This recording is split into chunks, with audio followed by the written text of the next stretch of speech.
All right, let's talk about today. 360 down in the Dow Jones. We've lost over 600 points in the last 2 days. Could be the start of a long anticipated correction. So we will take a look at that. We will keep an eye on that. I want to talk about oil. We saw today, as I forecast, an increase in crude oil inventories for the second week in a row in the API inventory report. This is exactly as I called it. I said last week we would see an increase in API inventories. We did. I said this week we will see an increase in API inventory. By the way, that comes after 10 or 11 straight weeks, 12 weeks where I have been predicting or forecasting drawdowns in crude inventories. So I called the absolute turn. We got out of our crude right around $65. We ran that whole move, or we caught that whole move from 46 up to $65 a barrel. We were long Valero Energy from 66. We sold out just under $99 a share, $98.70 to be exact, last week. Okay, some of my subscribers went short crude, and now I see in the market now, just following this API report, it is trading under $64 a barrel WTI. Now tomorrow we get the EIA weekly petroleum status report, where I am looking for, I think, is going to be a very big build in crude inventories, because last week the EIA report showed a drawdown, so it did not coincide with what the API was showing. But usually within a week or two, those things tend to get back in sync. So we'll see a build in the EIA, and the zombies will be selling crude. We are short or out with our profit. Now, tomorrow's going to be very, very important, and I'll tell you why. There were some things in today's API oil report, and I'm not going to mention them here. If you want to find out what I'm talking about, you got to go sign up for a 30-day free trial of MMT Trader. Go to pitbulleconomics.com. But there were some things in tonight's report that were very, very interesting. And if they are corroborated by tomorrow's EIA weekly petroleum status report, it will generate a signal for us. All right, so if you want to find out what that signal is, you got to go to my website, pitbulleconomics.com, sign up for a 30-day free trial of MMT Trader.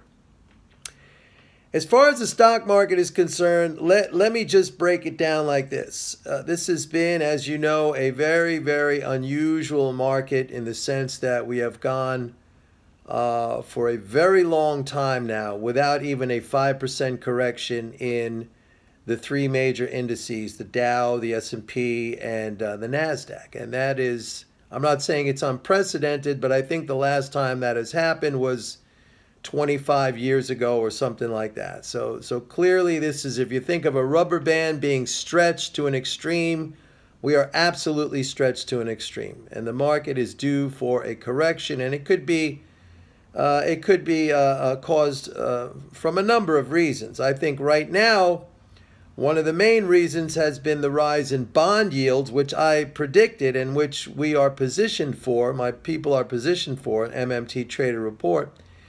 But it also can be due to new revelations about this FISA memo that's been circulating in Congress that they voted to release, and this sort of abuse of surveillance power, and what's happening with Trump and all this stuff, and the Russia investigation,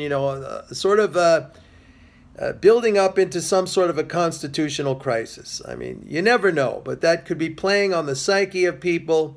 But I really think it has to do with the bond yields going up. And you could also look at the dollar, which has been really, really getting hit. And that is another trend that I forecast very early on. And I've been steadfast on my on my calls for a lower dollar. I've been telling you the dollar is going down. You had all of you out there saying, oh, interest rates are going to go up. Inflation's going up, so the dollar's going to go up. No, I said, that's never going to happen. You don't understand the dynamic there. You don't understand the relationship between rates and exchange rates. And I've been absolutely correct on this. And the dollar is going down, not just for that reason, by the way, but also, more of a geopolitical reason, the use of the dollar as a weapon. I just read now that the United States, the government's about to put new sanctions on Russia. New sanctions. After all the sanctions that have already been put on, new ones are about to be put on because of this new list that has just come out, which targets all the main Russian oligarchs and even the highest members of the Russian government. You got people like the foreign minister, Dmitry Medvedev. You have Lavrov, who is their like Secretary of State. All right. I mean, that's their foreign minister. The prime minister is Medvedev. You have all these people named. It would be as if Russia named every one of our the top people in our government from Pence on down as some kind of criminal, basically, and targets of sanctions. This is very, very disturbing and I think, frankly, dangerous,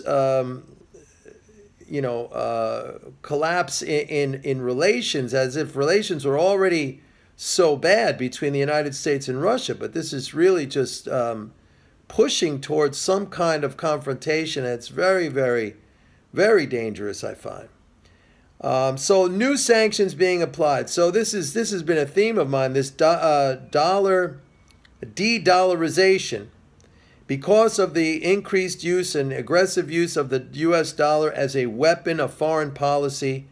I mean, the world is just not going to sit by and say, okay, we'll take it. This is the sword of Damocles hanging over everybody's heads, even the heads of allies of the United States.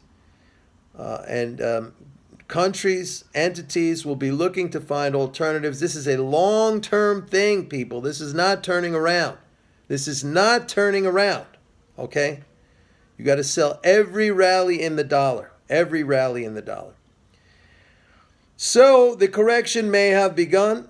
All right, what do you do about it? Got to get my report, MMT Trader.